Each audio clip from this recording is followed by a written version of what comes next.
Welcome to Just Stories. We hope you enjoy the story. The Chaco Conflict, a costly battle for land and resources, by Just Stories. Chapter 1, The Roots of Conflict. In the early decades of the 20th century, the Chaco region of South America became the focus of a bitter territorial dispute between Bolivia and Paraguay. At the heart of the conflict lay the question of who had the rightful claim to this vast and largely unpopulated wilderness, which was believed to contain significant reserves of oil, timber, and other natural resources. The roots of the dispute can be traced back to the colonial period, when Spain claimed sovereignty over the region and established a number of small settlements. However, with the decline of Spanish power in the late 18th and early 19th centuries, the Chaco became a no-man's land, with various indigenous groups, mestizo settlers, and foreign adventurers vying for control. In the late 19th century, Bolivia and Paraguay both began to assert their claims to the Chaco. Bolivia, which was struggling to maintain its economic viability following the loss of its coastal territories to Chile in the War of the Pacific, saw the Chaco as a potential source of new revenues. Paraguay, meanwhile, was seeking to expand its borders and consolidate its position as a regional power. The dispute came to a head in the 1920s as both countries intensified their efforts to assert their claims to the Chaco. Bolivia attempted to establish a presence in the region by founding a number of new settlements and dispatching military patrols. Paraguay responded by beefing up its own military presence and launching a campaign to persuade the local indigenous groups to swear allegiance to its government. The situation was complicated by the involvement of outside powers, particularly the United States, which had a growing interest in the oil reserves believed to be located in the Chaco. American companies, such as Standard Oil and Gulf Oil, established operations in the region and lobbied their government to support their interests. Tensions between Bolivia and Paraguay continued to escalate in the early 1930s as both sides accused the other of aggressive behavior and territorial encroachment. In June 1932, a Bolivian patrol clashed with a Paraguayan detachment near the town of Fortin Vanguardia, sparking a full-scale conflict. The outbreak of war took many by surprise, but in retrospect it seems almost inevitable given the long-standing tensions and the perceived economic and strategic importance of the Chaco. In the coming years, the region would become the site of one of the deadliest and most protracted conflicts in South American history, with both Bolivia and Paraguay paying a heavy price for their claims to this contested land.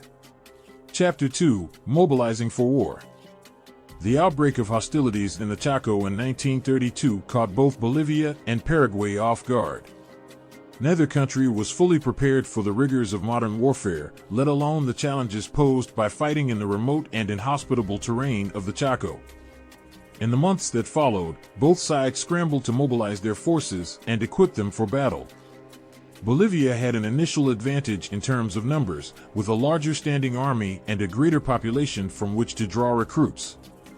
However, its military was poorly equipped and poorly trained, and it faced logistical challenges in deploying its troops to the front lines. Moreover, Bolivia suffered from internal political divisions, with rival factions vying for control of the government and military. Paraguay, for its part, had a smaller army but one that was better trained and better equipped. Its troops were seasoned veterans of previous conflicts, and they had experience fighting in the difficult conditions of the Chaco. However, Paraguay faced its own logistical challenges, with a lack of modern transport and communication infrastructure hindering its ability to move troops and supplies to the front. Both countries faced significant financial constraints, as the cost of maintaining large armies and sustaining them in the field proved to be a significant drain on their economies. Bolivia, in particular, struggled to fund its war effort, resorting to borrowing heavily from foreign creditors and printing large quantities of paper money, which led to inflation and economic instability. Despite these challenges, both Bolivia and Paraguay were able to mobilize significant numbers of troops and launch offensives against each other. Bolivia launched a series of attacks in the early months of the conflict, seeking to push into Paraguayan territory and gain control of key strategic points. Paraguay, meanwhile, adopted a defensive strategy, seeking to hold the line and repel Bolivian advances. As the war dragged on, both sides began to adopt new tactics and technologies in an effort to gain an edge. Bolivia attempted to make use of air power, acquiring a small fleet of planes and using them to conduct reconnaissance and bombing missions. Paraguay, for its part, relied heavily on its cavalry, which proved to be effective in the open terrain of the Chaco. However, as the conflict wore on, it became clear that neither side was likely to achieve a decisive victory. The war would continue for 3 long years, exacting a heavy toll on both Bolivia and Paraguay and leaving a lasting legacy of bitterness and resentment between the two countries. Chapter 3: The Battle for Fort Bacquaran. In the early months of the Chaco War, Bolivia launched a series of offensives in an attempt to push into Paraguayan territory and gain control of key strategic points. One of the most significant of these battles took place in September 1932, when Bolivian forces launched an attack on Fort Bacquaran, a key Paraguayan stronghold in the heart of the Chaco.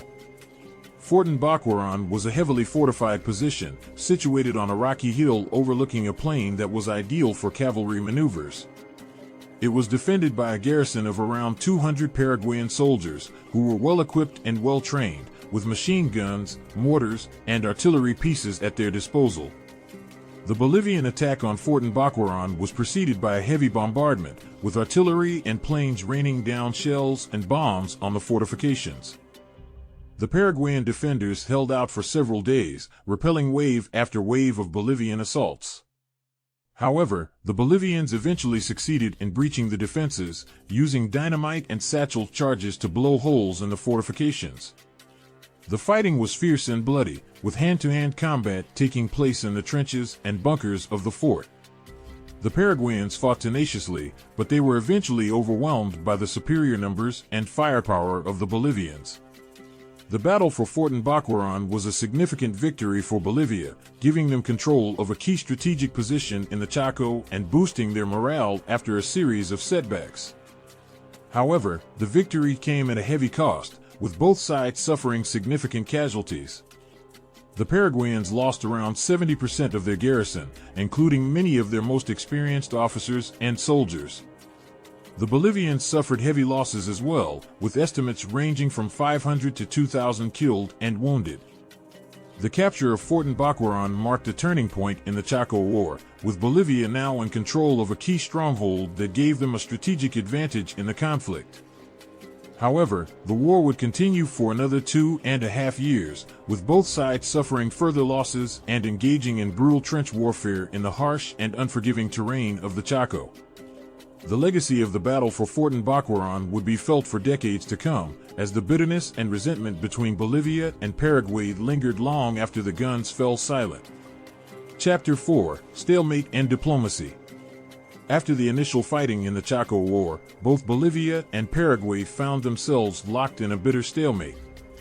The harsh and inhospitable terrain of the Chaco, combined with the tenacity of the defenders on both sides, made it difficult for either country to gain a decisive advantage. As a result, the conflict settled into a long period of trench warfare, with both sides launching occasional offensives but mostly content to hold their positions and wait for the other side to make a mistake. The stalemate was compounded by a number of factors. Both Bolivia and Paraguay were suffering from the economic strain of maintaining large armies and sustaining them in the field. The war was draining resources and causing inflation, and both countries were struggling to keep their populations fed and clothed. Moreover, the conflict was taking a heavy toll on the civilian population, with many villages and towns caught in the crossfire and subjected to brutal reprisals from both sides. Despite the difficulties, both Bolivia and Paraguay remained determined to achieve victory.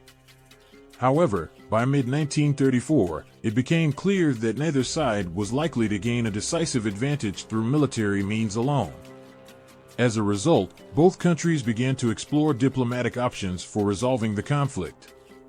The first attempts at diplomacy came from outside powers, particularly the United States and Argentina, which had a vested interest in the outcome of the war. In 1933, the United States offered to mediate between Bolivia and Paraguay, but both sides rejected the offer, preferring to continue fighting. Argentina, which had closer ties to Paraguay, attempted to broker a ceasefire in early 1934, but this too was unsuccessful. In July 1934, a new round of talks was initiated by the League of Nations, which had been created after World War I to promote international cooperation and prevent conflicts. A League of Nations commission was dispatched to South America to investigate the situation in the Chaco and propose a settlement that would be acceptable to both sides. The League of Nations proposal, which was presented in December 1934, called for a ceasefire and the establishment of a neutral zone in the Chaco. It also proposed a formula for dividing the disputed territory between Bolivia and Paraguay based on the principle of uti possidetis juris, which meant that each country would retain the territory it currently held. The proposal was initially rejected by Bolivia, which felt that it had more to gain from continuing the war. However, Paraguay accepted the proposal, and in June 1935, Bolivia was pressured into agreeing to a ceasefire. A peace treaty was signed in July 1935, bringing an end to the Chaco War. The peace settlement was a compromise, with neither Bolivia nor Paraguay achieving all of its objectives. However, it did establish a lasting peace between the two countries and prevented a wider conflict in South America. The Chaco War had been a costly and brutal conflict, but it ultimately led to a recognition of the importance of international diplomacy and cooperation in resolving disputes between nations. Chapter 5: The Aftermath. The end of the Chaco War in 1935 brought a much-needed respite to Bolivia and Paraguay, but it also left both countries with significant challenges to overcome in the aftermath of the conflict. The war had been a costly affair, with both sides suffering heavy casualties and the economies of both countries in tatters. Bolivia, in particular, had been hit hard by the conflict, with inflation and economic instability causing widespread hardship. Moreover, the war had exacerbated political divisions within Bolivia, with competing factions jockeying for power in the wake of the conflict. Paraguay, for its part, had emerged from the war in a relatively strong position, with its military having performed well and its economy less affected by the conflict. However, the war had exposed weaknesses in its political system and its ability to govern effectively. In the years that followed, both countries would face significant challenges in terms of rebuilding and recovering from the conflict. They would also need to address the underlying issues that had led to the war in the first place, particularly the question of territorial disputes and the competing claims to the resources of the Chaco. One of the most significant legacies of the Chaco War was its impact on the indigenous populations of the region. The war had taken a heavy toll on the indigenous communities that had been caught up in the conflict, with many villages and settlements destroyed and many people displaced.